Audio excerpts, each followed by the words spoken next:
Mulher pode ser pastora? Olha, eu sei que esse é um tema sensível, polêmico e que mexe com muita gente.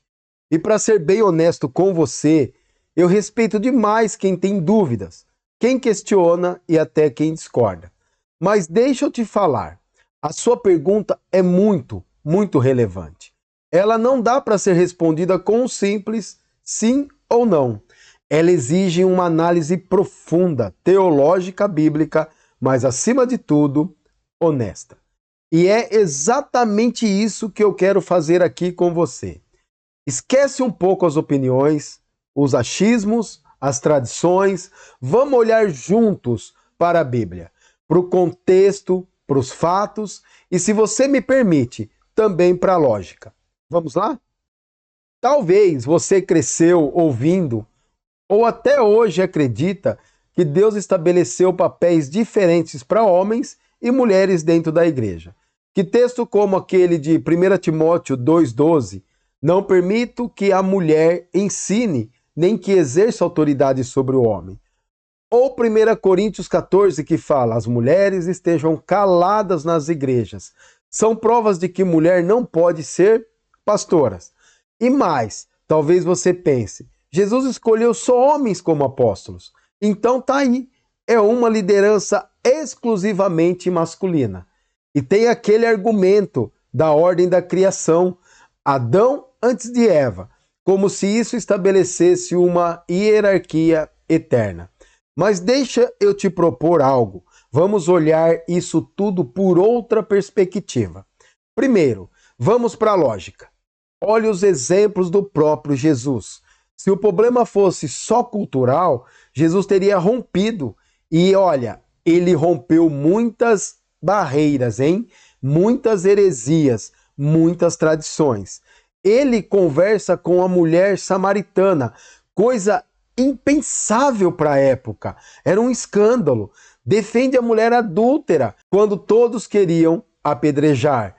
Deixa Maria sentar aos seus pés para aprender. Isso era reservado só para os discípulos homens. E sabe quem foram as primeiras testemunhas da ressurreição?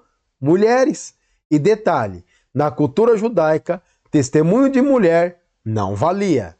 Agora me responde, se Jesus não via problema no testemunho de uma mulher, por que veria na liderança dela? Faz sentido? E tem mais. Se Jesus escolheu homens como apóstolos, será que não foi uma estratégia para que o evangelho não fosse rejeitado de cara pelos judeus, que eram extremamente patriarcais? Será que era mesmo uma restrição eterna? Vamos para os textos polêmicos. 1 Timóteo 2,12, por exemplo. Paulo está lidando com um problema específico na igreja de Éfeso. Você sabia que Éfeso era o centro do culto da deusa Ártemis? Lá, quem mandava no templo eram mulheres e ensinavam heresias, inclusive dizendo que Eva foi criado antes de Adão. Por isso Paulo escreveu, eu não permito. Olha, não é Deus não permite, hein? Isso é uma orientação pastoral, local, para um problema específico. E se fosse regra para toda igreja, para todo sempre, Paulo teria escrito como faz quando fala sobre o pecado. Fugir da prostituição, não mintais uns aos outros. Percebe a diferença?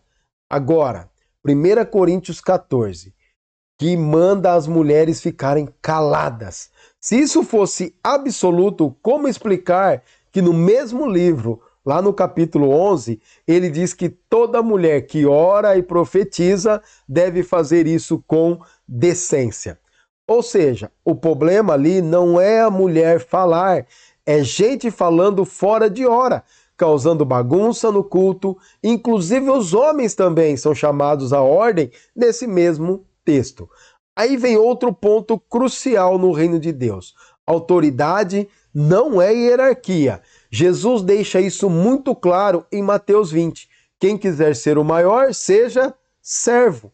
Liderança no reino é serviço, não é trono, não é pedestal. E olha só os exemplos no Novo Testamento. Priscila que ensinou doutrina a Apolo, um pregador poderoso. Febe, diaconisa e líder da igreja em Cencreia, Paulo confiou a ela a entrega da carta aos Romanos, o maior tratado teológico do Novo Testamento. Júnia, chamada apóstola, e durante séculos tentaram transformar o nome dela em Junias, masculino, mas no grego Júnia é 100% feminino. E aí eu te pergunto, se Deus não chamasse mulheres, por que ele continua chamando até hoje? Pense comigo. Tem países onde homens não podem pregar. E quem leva o evangelho? Mulheres, cheias do Espírito Santo, cheias de fruto. E eu sou um exemplo disso. Eu fui resgatado lá de um centro de Umbanda, onde eu estava para ser coroado pai de santo, eu estava pronto para abrir o meu próprio terreiro, e eu fui resgatado e fui discipulado por uma pastora mulher, onde ela me discipulou, ela me ensinou, ela me preparou, ela me capacitou para hoje eu poder estar presidindo um ministério, uma igreja. E olha só, foi através de uma mulher, homem nenhum teve a coragem, a audácia que essa mulher teve de enfrentar legiões de demônios para me resgatar, para me tirar das garras das trevas, para me colocar no caminho do evangelho, para que eu pudesse nascer de novo e hoje servir a Cristo com excelência. Então, olha só, se a mulher ela não fosse importante no reino de Deus, será que essa mulher ela teria capacidade para me resgatar lá das trevas? Agora, olha como às vezes a gente faz a pergunta errada.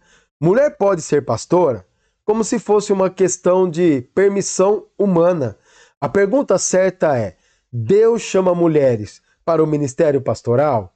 E eu te respondo sem medo, olhando para a Bíblia, para a história da igreja, para os frutos. Sim, Deus chama.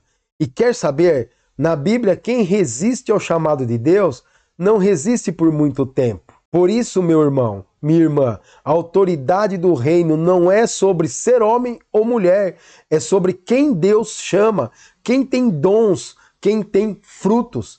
Se Deus chamou Débora para liderar uma nação, você acha mesmo que ele não chamaria uma mulher hoje para liderar uma igreja? Pense nisso, ora sobre isso e deixe Deus te conduzir na verdade. Que Deus te abençoe.